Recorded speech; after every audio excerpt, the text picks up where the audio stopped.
مجله دین و جامعه، نشریه رسمی کمیته دین و تنظیم و عنعنه‌های تاجیکستان روز 16 مارس سال 2023 در صفحه‌اش در فیسبوک خبر داد که 23 مارس در جمهوری رسما همچون روز شروع ماه شریف رمضان اعلام شده است. بنا به این منبع فطر روزه افسامونی و فکیه صوم برای آنهایی که با یک دلیل عذرناک روزه گرفتن نمیتوانند برای 30 روز ماه رمضان 420 تومانی مقرر کرده شده است. همین طور مسلمانانی که داراییشان از 32300 تومانی یا تقریبا $3000 بیشتر است باید زکات بسپارند. زکات از 32300 تومانی در حدود 800 تومانی مقرر کرده شده است.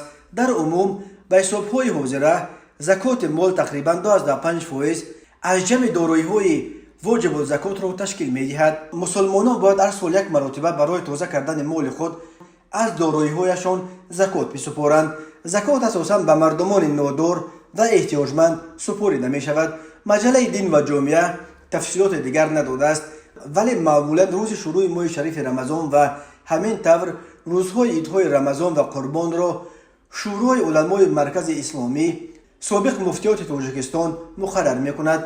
از 10 میلیون اهالی تاجیکستان تقریباً 98% را مسلمانان، اکثراً پیروان رویه حنفیه مذهب سنی و یک قسم پیروان رویه اسماعیلی مذهب شیعه که اساساً در ولایت مختار کوهستان بدخشان به سر میبرند تشکیل میدهند.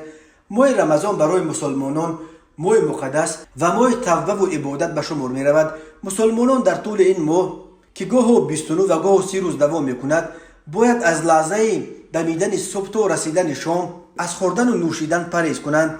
همچنین از مسلمانان خواسته می شود که در این ماه شریف از هر نوع عملهای غیر شرعی از جمله گفتار و رفتار بد و غیبت و دیگر عملهای منفی حد الامکان خودداری کنند و شب و روز خود را بیشتر صرف طاعت و عبادت و توبه با طلب استغفار گناه کنند.